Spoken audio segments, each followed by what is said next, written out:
My name's Mel, welcome to my world, and at the moment I'm building a stealthy, off-grid, go anywhere, sleep anywhere camper van. And today I got a phone call from Camping International to say the parts for my fan have arrived. What parts, you may ask? Allow me to digress. Now, about a month ago I bought this lovely fan from Camping International, and the reason I bought it from there is because their prices completely blew anyone out on the internet out of the water.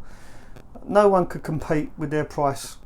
So I got in my car, drove all the way up there, bought this fan. I say it was about a month ago, and I fitted it about 2 weeks ago, and last week I wired it up and nothing, it didn't work. Two lights flashing like this all the time. And I went through all the manual, did all the resets, did everything that it told me to do, and I just couldn't get it to work. So last Friday, and it's Friday today, so exactly a week ago, I went up to Camping International, explained to them what happened, and the lovely Helen spent a good 2 hours trying to trace part numbers that we needed for this circuit board. I'll show you. So this circuit board is what the problem was, and I didn't want to change the whole fan, so we managed to find, say Helen managed to find the part numbers for that, got in touch with Fiamma, yeah, and like a little under a week later she actually phoned me last night, yesterday afternoon, yeah, late afternoon.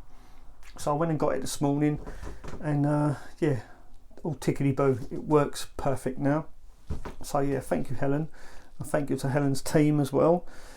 Real nice bunch of people up there. I couldn't recommend them enough. I mean, it's well worth the trip. If you're in the Kent area, that's Camping International in Rainham. Nice bunch of people. I'll tell you how nice they are. Here's a good example. Now, whilst I was there, I thought I'd buy a fridge, right? And their fridges are cheaper than the internet as well. And the nice thing is you can actually see the fridges. You can lift them up and see how heavy they are and measure them and stuff like that. But like an idiot, I didn't take my van, I took my car, because my van was blocked in. The neighbours were having windows fitted or whatever.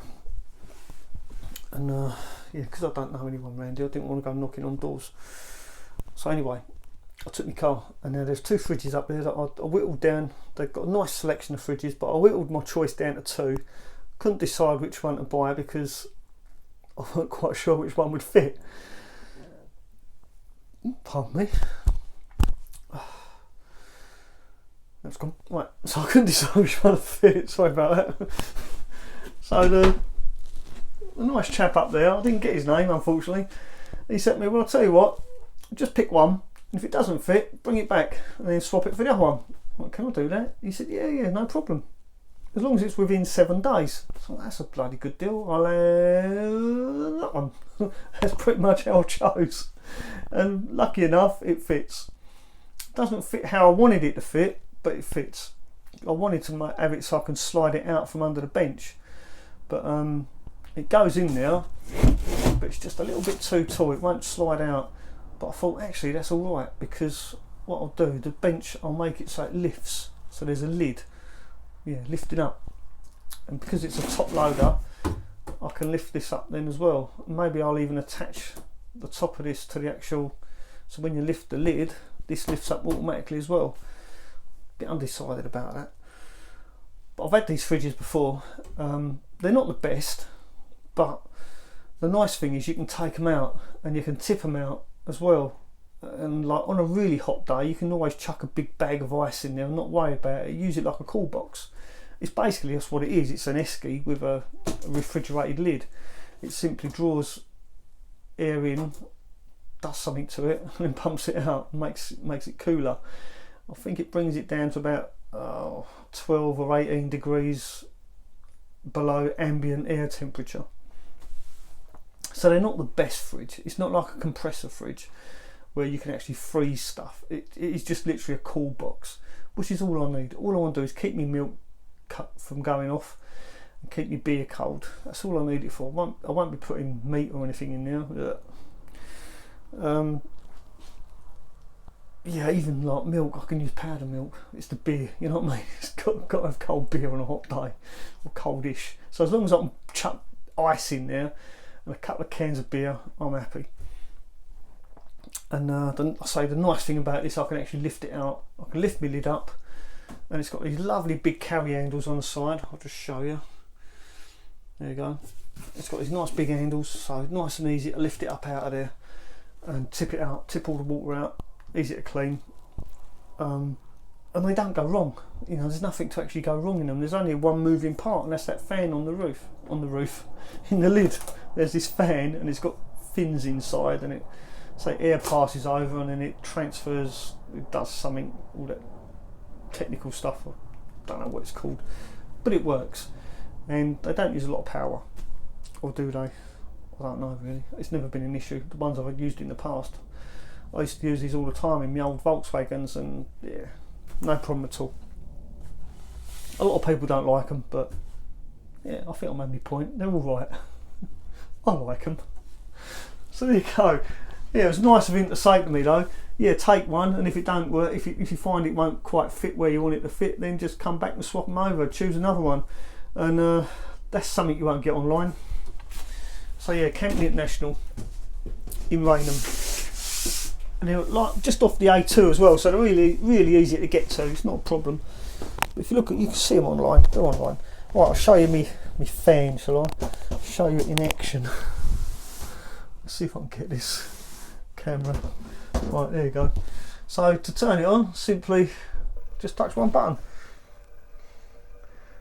Very quiet, and which one is it? Yeah, that one. I think that speeds it up, and then keep your finger on it, it slows it back down again, and you can have it blowing or sucking, or as they put it, in and out. And to switch it off, it took me a while to figure this out. You just simply hold the finger on the button. But if you have it going one way, you want to change it to the other direction, simply press the other button, and it'll actually slow right down and stop before it goes the other way, so it doesn't put any strain on the motor. That's amazing.